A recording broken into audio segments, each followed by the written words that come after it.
Welcome back to Animalverse, where every creature has a story worth telling. Today's adventure is a powerful journey of courage, mystery, and the fight to save a dying kingdom. Sit back, relax, and enjoy this story. The Journey of the Forgotten River. Deep in the heart of the savannah, a young lion named Aro woke to the sound of panic. Elephants trumpeted, zebras kicked dust into the air, and hippos bellowed from the shrinking river. Aro ran to the riverbank and froze. The great river, the lifeblood of every animal, was drying fast.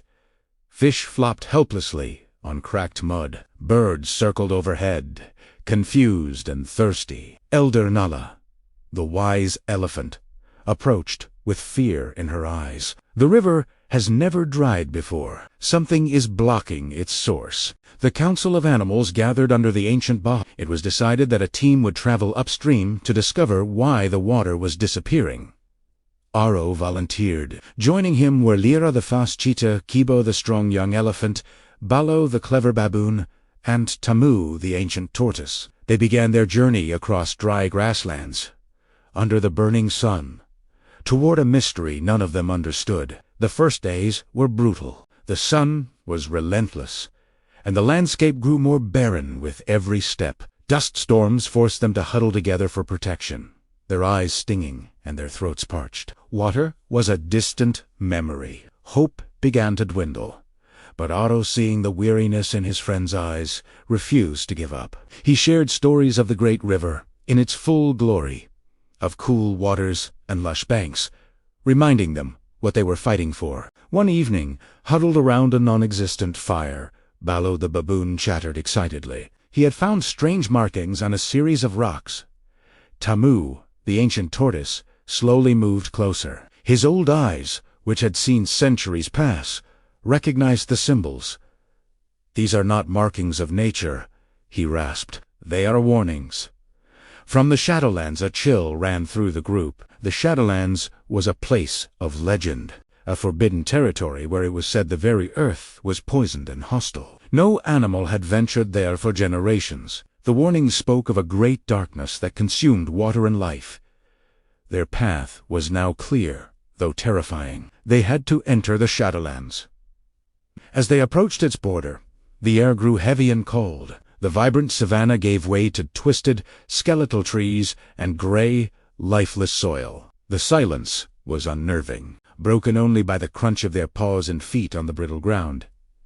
Kibo, the young elephant, felt a tremor of fear. He had grown up on tales of the Shadowlands, stories meant to keep young ones from wandering too far. Now, he was walking into the heart of that nightmare. Deeper inside, they found the riverbed, but it was completely dry and filled with a strange, black sludge that smelled of decay. Lyra, with her keen cheetah eyes, spotted something glinting in the distance. They cautiously approached and found the source of the blockage. A massive dam, not made of wood and mud like a beaver's, but of dark, jagged rocks and thick, thorny vines that seemed to pulse with a faint, malevolent light. It was an unnatural construction, built with a purpose they couldn't yet comprehend. Suddenly, from the shadows of the dam, monstrous figures emerged. They were hyenas, but unlike any they had ever seen. Their fur was matted and dark, their eyes glowed with a sickly green light, and their laughter was not of mirth, but of pure malice. Leading them was a hulking brute named Zero, his face scarred and his gaze filled with hatred. "The water is ours now," he snarled. "The savannah will wither, and we will rule over its dust and bones." A fierce battle erupted. Kibo, fueled by a surge of protective rage, charged forward, his powerful tusks shattering the rock dam. Lyra became a blur of speed, darting between the hyenas, confusing and disorienting them. Balo, agile and clever, climbed the thorny vines, using his nimble hands to pull them apart, creating gaps in the dam. Aro faced Zero head-on. The two leaders clashed in a whirlwind of claws and teeth. Zero was strong, but Aro fought with the desperation of one defending his home and everyone he loved. Aste Fug Tamu, the old tortoise, noticed something others had missed. Tucked away at the base of the dam was a pulsating, dark crystal, the source of the vine's unnatural growth and the hyena's corrupted power. It was the heart of the curse. With slow, deliberate steps, Tamu made his way to the crystal. The hyenas ignored him, seeing him as no threat. Reaching the crystal, Tamu withdrew into his shell, took a deep breath, and then, with all the ancient strength he possessed, he slammed his hard shell against it. A blinding flash of light erupted, and the crystal shattered into 1,000 pieces. A shockwave pulsed outwards, vaporizing the dark vines and knocking the hyenas off their feet. The sickly green glow in their eyes faded, replaced by confusion and fear. Zero, weakened and disoriented, stumbled back from Harrow. Without the crystal's dark influence, the hyenas were just hyenas again, scared and leaderless. They scattered into the shadows, their reign of terror over. With the dam broken and the dark magic gone, a trickle of water began to flow. It was small at first, but it grew steadily, washing away the black sludge and carving a new path through the dry riverbed. The companions were exhausted and bruised, but they were victorious. They watched as the water, clean and pure, began its long journey back to the savannah. Their return was triumphant. The animals of the kingdom saw the first signs of the returning river and erupted in celebration. When Aro and his friends appeared over the horizon, they were hailed as heroes. The great river swelled once more, its waters bringing life back to the plains. The trees regained their color, the flowers bloomed, and the sound of happy animals filled the air. At a grand celebration under the baobab tree, Elder Nala placed a garland of the first new river flowers around each of their necks. "You did not just bring back the water," she said, her voice filled with emotion. "You brought back hope. You have shown us that courage, friendship, and wisdom can overcome even the darkest of shadows." Aro, Lira, Kivo, Balo, and Tamu stood together, looking out at their thriving home. They were an unlikely group of heroes: a lion, a cheetah, an elephant, a baboon, and a tortoise. But their journey had forged a bond stronger than any rock or vine. They had faced the unknown, battled darkness, and restored life to their kingdom. And they knew that as long as they stood together, no challenge would ever be too great. The savannah was safe, all thanks to the courage of the heroes of the Forgotten River. Thank you for joining us on this incredible journey. If you loved this story, make sure to like, subscribe, and hit that notification bell so you don't miss our next adventure here on Animalverse. See you next time. The path forward plunged into the Valley of Echoes, a place that felt like the world's cold, stony heart. The air grew thin and frigid, and a strange silence hung in the canyon. A silence that felt heavy, waiting. Every sound we made, from the crunch of our paws on the gravel to a whispered word, didn't just echo, it twisted, warped, and came back to us as something alien and unsettling. It was as if the valley itself was mocking our presence, turning our own voices against us. Above us, the canyon walls soared into a sky that was just a sliver of blue. Loose stones would periodically clatter down from the unseen heights, a constant, unnerving reminder that we were trespassing in a place that could crush us without a second thought. It was a nerve-wracking journey, each step a gamble. Then we saw them. At first, they were just movements in the corner of our eyes, things that blended perfectly with the rock. They were the rock spirits, creatures of stone and shadow. Their skin was the color of the canyon, cracked and ancient, and they crawled across the vertical walls with an unnerving, spidery grace. Their eyes glowed with a faint, internal light, watching us, judging us. They made no sound, but their presence was deafening. Kibo's fur stood on end, and my own heart hammered against my ribs. These weren't creatures of flesh and blood. They were born of the mountain itself, and we were invaders in their domain. They seemed hostile, their stillness a threat, and we had no idea how to get past them. But Balo, ever the observer, ever the one to find a different way, didn't see them as monsters. He saw them as a puzzle. Instead of drawing his claws, he sat down and just watched them. He tilted his head, his big, soft eyes following their slow, deliberate movements. Then he did something extraordinary. He began to mimic them. He lowered his body, pressing his belly to the ground. He shifted his weight slowly, crawling a few feet forward, then pausing. Just as they did, he copied their strange, jerky head tilts. It looked ridiculous at first. This fluffy bear, trying to act like a creature of stone. But there was a sincerity in his actions. He wasn't mocking them. He was trying to speak their language, the language of the mountain. Slowly, incredibly, it worked. The glowing eyes of the rock spirits softened. The tension in the air eased. One of them, a little bolder than the rest, scuttled down from the wall and stopped just a few feet from below. It tilted its head, and below tilted his in return. A silent conversation passed between them. The spirit then turned and crawled toward a dark opening in the canyon wall, a cave we hadn't even noticed before. It looked back, a clear invitation. The others followed suit, their glowing eyes a trail of breadcrumbs leading us into the darkness. We had earned their trust, not through force, but through understanding. We followed them into the belly of the rock, our fear replaced by a profound sense of awe. The cave was a time capsule. The air was still and ancient, and as our eyes adjusted, we saw that the walls were covered in drawings. These weren't crude scratches. They were intricate, detailed paintings, made with pigments of ochre, charcoal, and some kind of luminous mineral that made them glow faintly in the dark. They told a story, a history of the river and the lands. We saw a vibrant kingdom, animals of all kinds living in harmony, and a river that flowed strong and free, the lifeblood of it all. Then the images changed. We saw a new drawing, stark and alarming. It depicted a colossal structure, a massive dam, blocking the river entirely. The water behind it was shown as a coiled serpent, straining, desperate to be free. The lands beyond the dam were painted in drab, dying colors. This was the source of the drought. This was the monster we were hunting. But the most shocking detail was on the next panel. The painting showed the builders of the dam, and standing proudly among them, overseeing the work, was a lion. He was powerful, regal, and unmistakable. A jagged, thunder-shaped scar was clearly painted over his eye.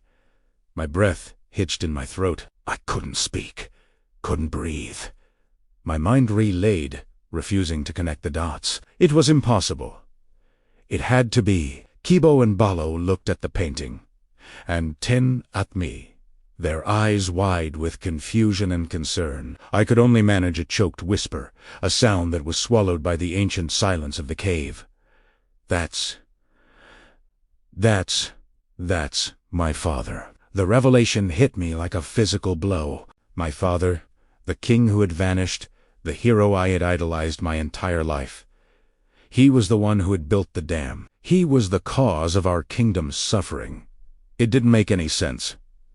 Why? Why would he do this? The questions swirled in my head, a dizzying storm of confusion and betrayal. The paintings offered no more answers. Leaving the cave, the world outside felt different, tainted by this new, horrifying knowledge. The path ahead led us toward the Forbidden Woods, a place spoken of only in hushed, fearful whispers. It was a place legend said no one ever returned from. Now, it felt like we were walking toward our doom. The entrance to the Forbidden Woods was like a gaping maw. The trees were unlike any I'd ever seen. Their trunks were twisted and gnarled, looking like they were writhing in silent agony. Their branches clawed at the sky, blocking out the sun and casting the forest floor in a perpetual twilight. A thick, cold fog drifted between them, moving with an unnatural intelligence, like ghosts patrolling their domain. Every snap of a twig, every rustle of leaves,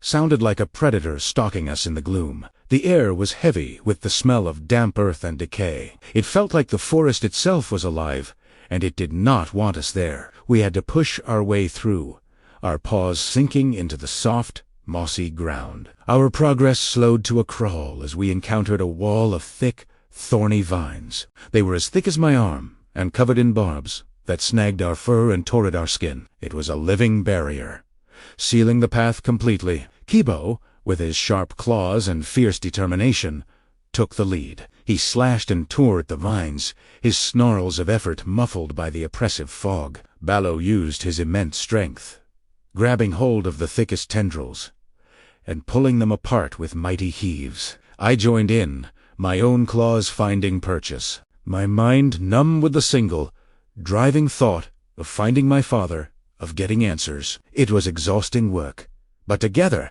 we finally managed to tear an opening, a tunnel through the living wall. We stumbled through the gap and into a scene that made us all stop dead. The oppressive forest suddenly opened up into a hidden valley, and there it was. It was even more monstrous than the cave paintings had suggested. A colossal dam of dark, wet stone stretched from one side of the canyon to the other, a monument to arrogance and control. It completely blocked the river. We could hear the water on the other side, a low, constant groan of immense pressure, a titan straining to break its chains. A small, pathetic trickle of water leaked from a crack at its base, a sad mockery of the great river that once was. The sight was sickening. It was a wound upon the land, deep and festering. Who could build this? Kiba whispered, his voice full of a horrified reverence. As the words left his mouth, a new voice answered from the shadows pooling at the base of the dam. It was a deep, gravelly voice, filled with a weariness that seemed as old as the stones themselves. Someone who once protected the kingdom. We all froze. Out from the darkness, a figure emerged.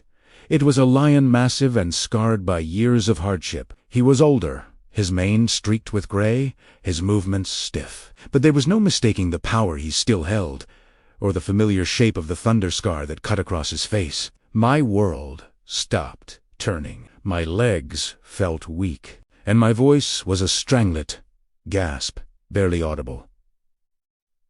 Father King Roken. The lion's tired, ancient eyes met mine, and in them I saw a history of pain, and a story far more complex than I could have ever imagined. Roken stood before them, his great head lowered in shame. A heavy silence hung in the air, broken only by the trickle of water from the colossal dam that loomed behind him. I built this dam. His voice was a low rumble, filled with regret, to force all the animals to unite, to stand together against the harshness of the dry season.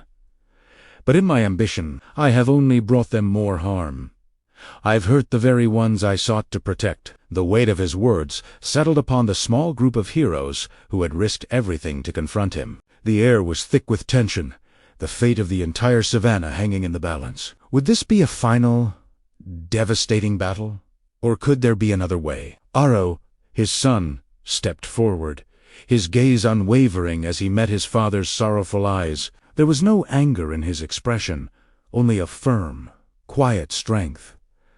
"Then help us fix this," Aro said, his voice clear and steady. "It's not too late. The damage is great, but it is not irreversible. We can undo this, Father." Together, he extended a paw, a gesture of forgiveness and a plea for cooperation. Roken looked at his son, seeing not a rival, but a leader, wise beyond his years. A glimmer of hope sparked in the old lion's eyes. He had been so wrong, blinded by his own pride, but his son was showing him a path back to the light, the path of unity he had always wanted, but had tried to force instead of inspire. With a slow, deliberate nod, Roken agreed. A wave of relief washed over the group. The confrontation was over. The real work was about to begin. They turned as one she-town, their eyes fixed on the monolithic dam, the symbol of division and suffering. It was a daunting task, a mountain of stone and wood that had choked the lifeblood of their home.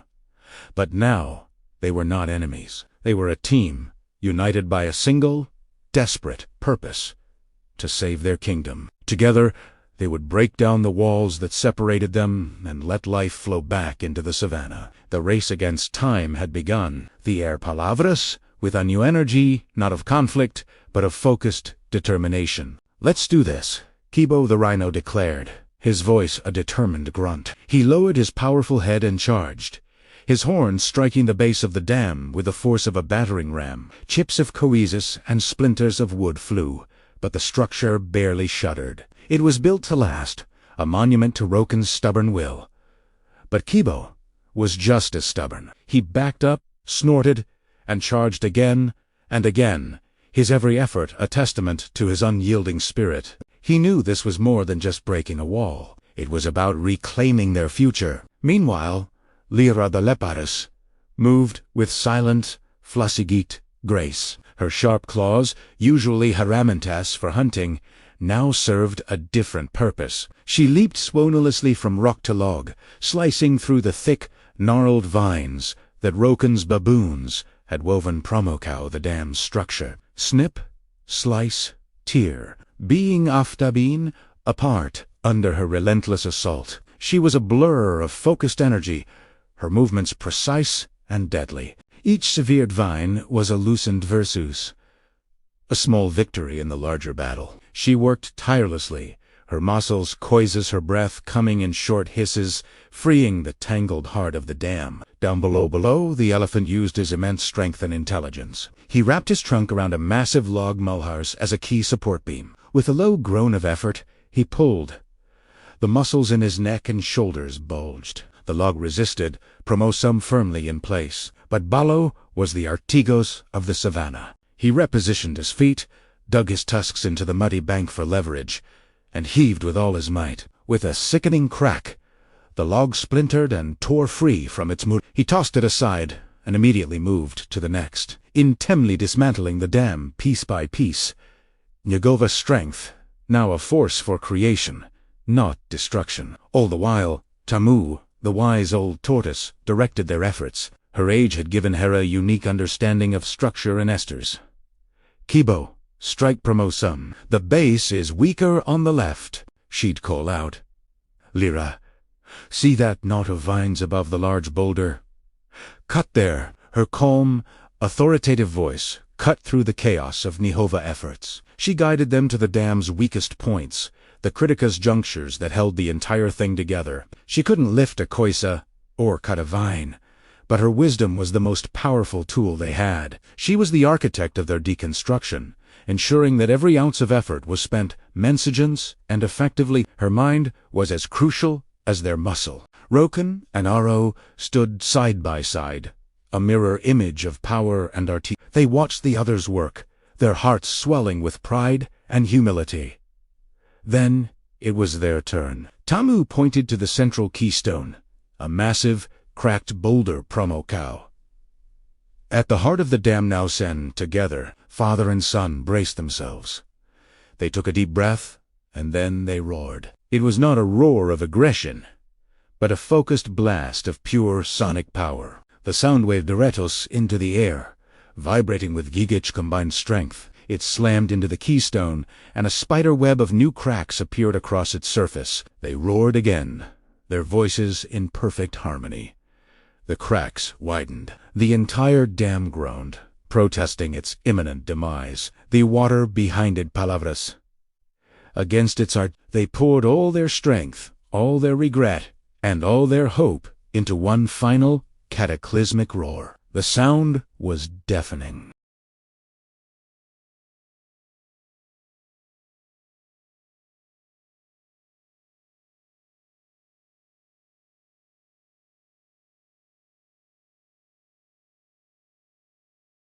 The great river, the lifeblood of their home, had returned. Almost a miracle unfolded before Ai. The serviços, brown-grassed, the riverbanks, began to drink the life-giving water, and a wave of vibrant green spread across the landscape. The trees, cervicos to perk up, their leaves from brown hismatleri lush green. Flower sismatleri, tu blumina, of color. The air serviços to feel hismatleri, with the scent of wet earth and new life. A cheer erupted across the savannah. Animals technologia had been hismatleri in the distance.